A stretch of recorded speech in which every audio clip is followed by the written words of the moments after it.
আসসালামু আলাইকুম, শুভ সকাল।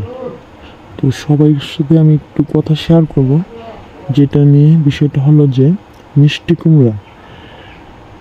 আজ যেহেতু মিষ্টি কুমড়া রান্না করলাম, তাই আমি কিছু কথা বলার জন্য ভিডিওটা করলাম। তো এটি এক প্রকার ফল জাতীয় সবজি। এটি মিষ্টি লাউ নামেও পরিচিত। মিষ্টি কুমড়া গাছের উৎপত্তি স্থল মধ্য আমেরিকা কিংবা দক্ষিণ আমেরিকার উত্তরাংশ। তো এক নজরে মিষ্টি কুমড়ার চাষ উন্নত জাত বাড়ি মিষ্টি কুমড়া, সুইট বল, ইয়েলো কার্ড। তো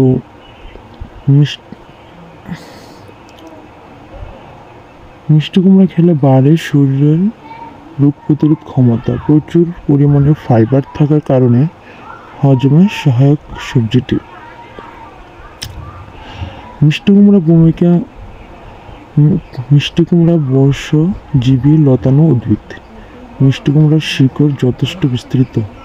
কচি মিষ্টি কুমড়া সবজি হিসেবে এবং পাকা ফল দীর্ঘদিন রেখে সবজি হিসেবে খাওয়া যায়। মিষ্টি কুমড়া খেলে দেহে যেসব উপকার হয়, পুষ্টিকর মিষ্টি কুমড়া ত্বকের স্বাস্থ্য ভালো রাখতে পারে। বাজার থেকে কিনে আনা মিষ্টি কুমড়া কিংবা টিনজাত অবস্থায় পাওয়া। তো পুষ্টিগুণের দিক থেকে মিষ্টি কুমড়ার ফুলও কিন্তু কোনো অংশ কম নয়। এত অল্প পরিমাণে প্রোটিন এবং প্রচুর পরিমাণ পাওয়া যায়। চোখ ও ত্বকের যত্নের ভার ছেড়ে দিন মিষ্টি কুমড়ার উপর। সর্দি কাশি প্রতিরোধে মিষ্টি কুমড়ার ভিটামিন সি শরীরের রোগ প্রতিরোধ ক্ষমতা বাড়িয়ে তোলে। মিষ্টি কুমড়ার বীজের উপকারিতা কি, কীভাবে কতটুকু খাবেন? মিষ্টি কুমড়ার বীজে প্রচুর ক্যালোরি রয়েছে এবং এগুলো প্রোটিন সমৃদ্ধ। তাই পরিমিত পরিমাণে কুমড়ার বীজ খাওয়া উপকার।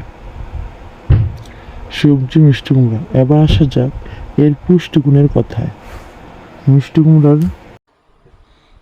কুমড়ার ডগা ও ফল অত্যন্ত সুস্বাদু ও উপাদেয়। এতে রয়েছে ভিটামিন এ,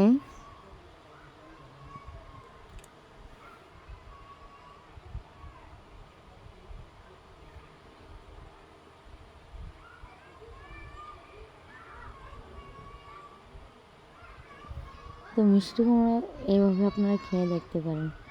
মিষ্টি কুমড়ার তো অনেক গুণ রয়েছে, বীজও ফেলে দেওয়ার মতো না। মিষ্টি কুমড়া ত্বকের চাহিদা, দেহে রোগ প্রতিরোধ ক্ষমতা সব কিছুতে অনেক উপকারী। তো আপনারা যে যেখান থেকে দেখছেন অবশ্যই আমার চ্যানেলটাকে সাবস্ক্রাইব করবেন, লাইক কমেন্ট শেয়ার করে পাশে থাকবেন।